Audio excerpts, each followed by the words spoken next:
BDR হত্যাকাণ্ডে দলগতভাবে আওয়ামী লীগ জড়িত ছিল এবং এতে মূল সমন্বয়কারী ছিল ব্যারিস্টার শেখ ফজলে নূর তাপস। আর হত্যাকাণ্ডে বহিঃশক্তির সরাসরি সম্পৃক্ততার পাশাপাশি গ্রিন সিগন্যাল ছিল তৎকালীন প্রধানমন্ত্রী শেখ হাসিনার। আজ এই সংক্রান্ত প্রতিবেদন জমা দিয়েছে বিডিআর বিদ্রোহ নামে সংঘটিত হত্যাযজ্ঞের জাতীয় স্বাধীন তদন্ত কমিশন। রাষ্ট্রীয় অতিথি ভবন যমুনায় কমিশন প্রধান অবসরপ্রাপ্ত মেজর জেনারেল আলম ফজলুর রহমান ও অন্যান্য সদস্যরা প্রধান উপদেষ্টা ডক্টর মোহাম্মদ ইউনূসের কাছে প্রতিবেদন জমা দেন। এ সময় প্রধান উপদেষ্টা বলেন, ইতিহাসের এই ভয়াবহতম ঘটনা নিয়ে জাতির অনেক প্রশ্ন ছিল। এই রিপোর্টের মাধ্যমে সেই সব প্রশ্নের অবসান ঘটবে। প্রতিবেদনে শিক্ষণীয় বহু বিষয় এসেছে, যা জাতির জন্য মূল্যবান সম্পদ হয়ে থাকবে বলে উল্লেখ করেন ডক্টর ইউনূস।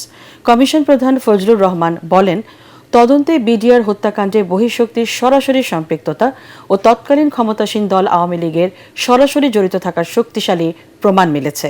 এ সময় কমিশনের ফাইন্ডিংস সম্পর্কে জাহাঙ্গীর কবির তালুকদার বলেন, পুরো ঘটনাটি সংঘটিত করার ক্ষেত্রে তৎকালীন প্রধানমন্ত্রী শেখ হাসিনার গ্রিন সিগন্যাল বাস্তবায়ন করে শেখ ফজলে নূর তাপস।